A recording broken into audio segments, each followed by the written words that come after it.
Vote গ্রহণ শেষ হতেই স্ট্রং রুম ঘিরে বাড়ছে রাজনৈতিক তৎপরতা দুর্গাপুর সরকারি মহাবিদ্যালয়ের কাছে, যেখানে একাধিক বিধানসভার ইভিএম সংরক্ষিত রয়েছে। তার প্রায় 200 মিটার দূরে তৃণমূল কংগ্রেসের পক্ষ থেকে একটি অস্থায়ী পাহারা কেন্দ্র গড়ে তোলা হয়েছে।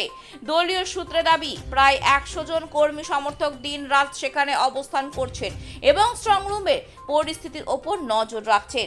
প্রচণ্ড গরমের মধ্যে কর্মীদের স্বস্তি দিতে গুড় ও বাতাসার ব্যবস্থা করা হয়েছে বলে জানিয়েছেন নেতৃত্ব।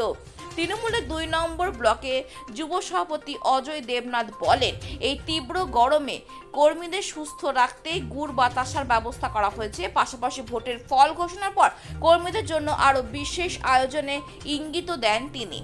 ভোট পরবর্তী সময় স্ট্রং রুম ঘিরে বিভিন্ন রাজনৈতিক দলের সক্রিয় উপস্থিতি নতুন করে জল্পনা বাড়াচ্ছে। পরিস্থিতির ওপর কড়া নজর রাখছে প্রশাসনও।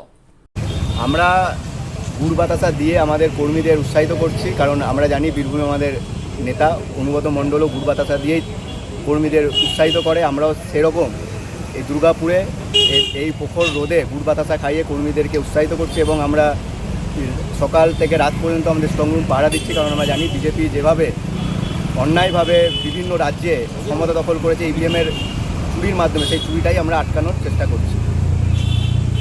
অনুগত মণ্ডল যেই ভাষায় আমাদের বিরোধীদের আক্রমণ করে যে আমরা ভোটের পর গুড় বাতাসা এবং পাচন, সেই নীতিতেই আমরা দুর্গাপুরে আজকে গুড় বাতাসা এবং পাচনটা আমাদের 4 তারিখ তৈরি থাকলো। 4 তারিখের পর আমরা পাচন দেব। পশ্চিমবঙ্গে একজন প্রায় পাচন আর গুড় বাতাসার গল্প শোনাতো। উনি অসুস্থ ছিলেন, তাই ইডি সিবিআই ট্রিটমেন্ট করার পর থেকে উনি বর্তমানে আর পাচন আর গুড় বাতাসার গল্প শোনান না।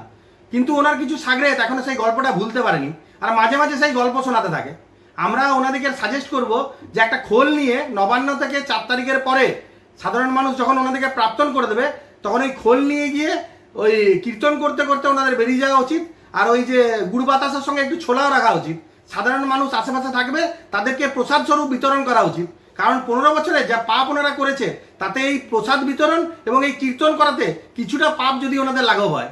আর যাদের এই পাচনের শব্দ খুব ভালো লাগে বা পাচনের শব্দ শুনে যারা অভ্যস্ত, তাদেরকে অনুরোধ করবো দয়া করে আপনারা বাংলাদেশে চলে যান, কারণ পশ্চিমবঙ্গে পাচনের শব্দ আর শুনতে পাবেন না। এখানে শুধুমাত্র হরি কীর্তন শুনতে পাবেন।